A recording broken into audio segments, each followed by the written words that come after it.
If you sat down at a kitchen table tonight with a blank sheet of paper and set out to design a brand new deer cartridge from scratch, you would not design this one. You wouldn't choose a bullet nose that gives away aerodynamic efficiency before it ever leaves the barrel. You wouldn't accept a magazine design that limits what the bullet is allowed to look like in the first place. And you certainly wouldn't build something that starts bleeding off speed at the exact distance where a modern cartridge is just getting comfortable. And yet, in January of 2026, Henry Repeating Arms announced a new hunting rifle chambered for this cartridge, with a suggested retail price of $1,135. A month later, the company started shipping another one, a bronze-finished carbine, $1,430. That same winter, Winchester launched an entire new line of ammunition built specifically for lever guns. The 30-30 was in it.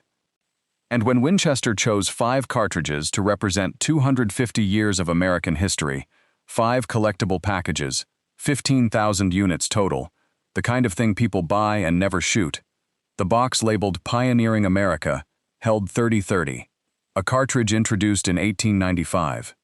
Still pulling factory attention in 2026. So there are really only 2 honest explanations here. Either American hunters have spent a century making the same sentimental mistake over and over, or the spreadsheet everybody keeps quoting has been measuring something that was never the point. This is the story of the second explanation. Let's be fair to the spreadsheet first, because the case against the 30-30 is real, and pretending otherwise would be an insult to anyone who has actually looked at the numbers. Remington's core-locked lineup tells the story plainly. A 150 grain load leaves the muzzle around 2,390 feet per second. The heavier 170 grain load around 2,200. That 170 grain bullet carries a ballistic coefficient of roughly 254 thousandths. Now set that beside a cartridge built for the way a lot of people shoot today. Hornady's 6.5 Creedmoor Precision Hunter load pushes a 143 grain bullet at 2,700 feet per second, with a ballistic coefficient of 625 thousandths. Nearly 2.5 times the aerodynamic efficiency. Here's what that actually means, away from the chart. Ballistic coefficient is just a measure of how well a bullet argues with the air. A low number means the air wins faster. And when the air wins faster, the bullet drops more, drifts more in wind, and punishes you harder every time you guess the range wrong. That last part is the one that matters in the field. It isn't really about drop. It's about forgiveness. A flat-shooting cartridge forgives you for thinking a deer is at 200 yards when it's actually at 260. A 30-30 does not forgive that as generously. So on paper, the verdict is not close. If you rank every hunting rifle in America by maximum capability, the 30-30 finishes near the bottom of the modern list. And that ranking is exactly where the mistake begins. Because before the 30-30 was the old cartridge, it was the disruptive one. Go back to 1894. John Browning had designed a new lever gun for Winchester, and Winchester had a metallurgy problem.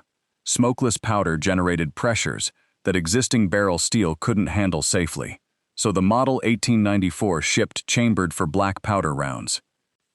By 1895, that problem was solved. New steel, new cartridge, and the 30 WCF was born, the round the rest of the country would come to call the 30-30, a name commonly credited to Marlin's reluctance to stamp a competitor's brand on its own rifles. Now, here is the part that gets left out. According to Outdoor Life, the original 30-30 load sent a 160 grain round-nose bullet out the muzzle at about 1,970 feet per second. The cartridges it replaced? The 32-40 pushed a 165 grain bullet at 1,450. The 38-55 moved a 255 grain bullet at 1,320. The 30-30 was the flat shooter. It was the cartridge that made a whole generation of rifles feel slow and heavy and finished. Hunters who had carried big black powder guns their entire lives looked at this skinny little smokeless round and understood immediately that something had changed. Which means the hunter who dismisses a 30-30 for being outdated is standing roughly where that cartridge once stood, saying close to what people once said about the guns it replaced. That's not an argument for keeping it. It's a warning about how confident we get. So let's ask a better question than the one the internet keeps asking. The internet asks, which cartridge can shoot farther? The useful question is, how far does this hunter actually need to shoot? Those are not the same question, and the gap between them has a name worth borrowing from economics. Call it capability surplus. It's the portion of a tool's ability that you paid for, carried, and will almost certainly never spend. A cartridge that performs beautifully at 400 yards delivers exactly nothing extra to a man sitting in a hardwood bottom where the longest sight line is 90 yards and the deer come through a gap in the honeysuckle at 35. He isn't losing that contest. He was never entered in it. And this is where the 30-30 argument usually goes wrong, in both directions. The defenders say it's just as good as anything modern, which isn't true. The critics say it's obsolete, which assumes every hunter is playing the same game. The honest version sits in between. In certain environments, the advantages of a modern cartridge simply never get used. They're on the receipt. They're just not in the woods. But surplus capability isn't free, and this is the part almost nobody puts a price on.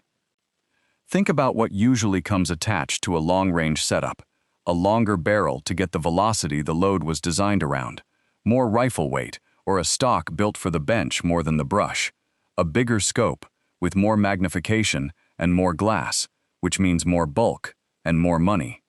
Often more recoil, because reach comes from powder and powder comes with a push. Call it the 300-yard tax. You pay that tax at 7 o'clock in the morning when you're climbing a ridge in the dark. You pay it every hour that rifle hangs on your shoulder. You pay it in the last 30 seconds of legal light when your arms are tired and a buck steps out at 60 yards and the shot you have to make is quick, close, and offhand. And you pay it whether or not the 400-yard shot ever comes. Meanwhile, a 30-30 lever gun sits at the other end of that trade. Outdoor Life lists the current Winchester Model 94 at about 6.5 pounds without ammunition or optic. A Marlin 336 at roughly 7 pounds and 38.7 inches overall. Slim, short, light in the hand, and low in recoil. A package shaped around moving through cover, not settling in behind a bench. So the real argument was never old versus new. It was specialist versus generalist. A specialist loses almost every test outside its job. It just doesn't lose the one test it was built for. But there's a deeper reason this cartridge outlived its own obituary, and it has almost nothing to do with ballistics. The 30-30 never survived as a cartridge. It survived as an ecosystem. Winchester's Model 1894, and the 30-30 arrived a year apart, and then spent 130 years welded together in the American imagination.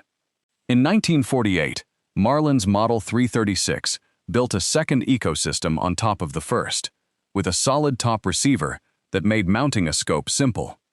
That combination, a compact lever rifle, a mild cartridge, close timber, white-tailed deer, and a rifle that gets handed to somebody's kid, is not 5 separate things.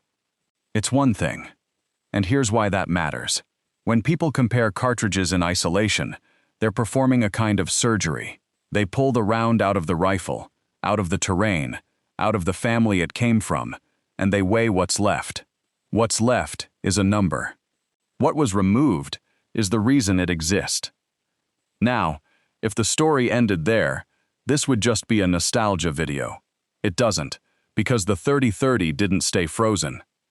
For most of a century, the tube magazine was the cartridge's ceiling. Cartridges stack nose to primer in that tube, so a sharp-pointed bullet resting against the primer ahead of it was a hazard designers took seriously. The answer was a flat or rounded nose, safe, reliable, and aerodynamically blunt. Then Hornady changed the shape of the problem instead of the shape of the tube.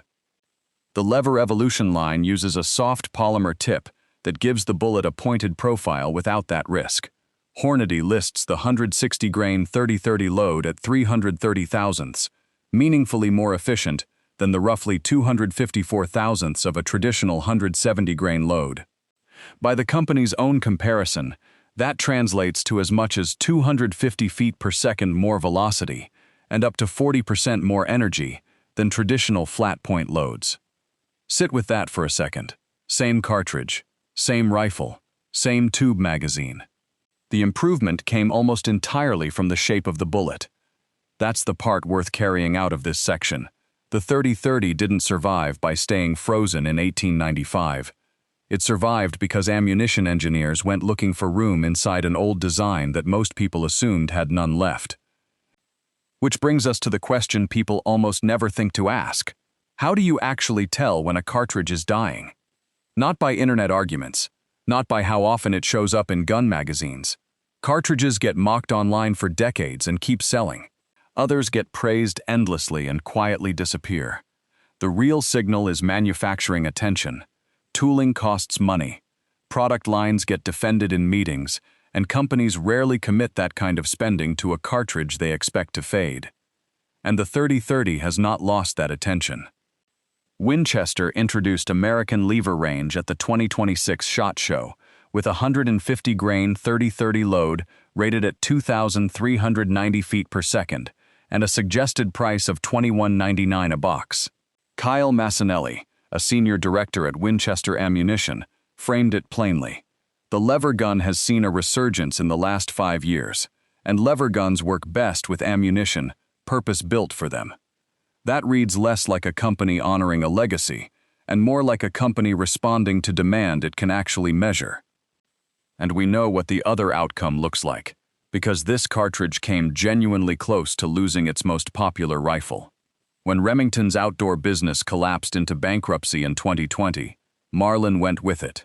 The Model 336, in continuous production since 1948, simply stopped. Not discontinued for being outdated. Stopped because the company that owned it fell apart. For about 3 years, one of the 2 rifles that made this cartridge American disappeared from new production. Used ones still changed hands. You simply could not buy a new one. Then Ruger bought the brand, moved production to Myodan, North Carolina, and on March 27, 2023, brought back the 336 Classic in 30-30. Cold hammer-forged barrel, American black walnut, the horse and rider medallion, still in the grip cap. Ruger described working for many months on every detail before that rifle went back on the shelf. That is substantial investment to restart a design from the Truman years. And it is the kind of investment a company makes when it believes the buyers are still out there. So now we can finally deal with the phrase that started all of this. Hunters are paying more for it. Let's be precise, because this is where people overreach. 30-30 ammunition is not expensive. Outdoor Life notes that a box generally runs a couple dollars cheaper than comparable 30-06, 270 or 308.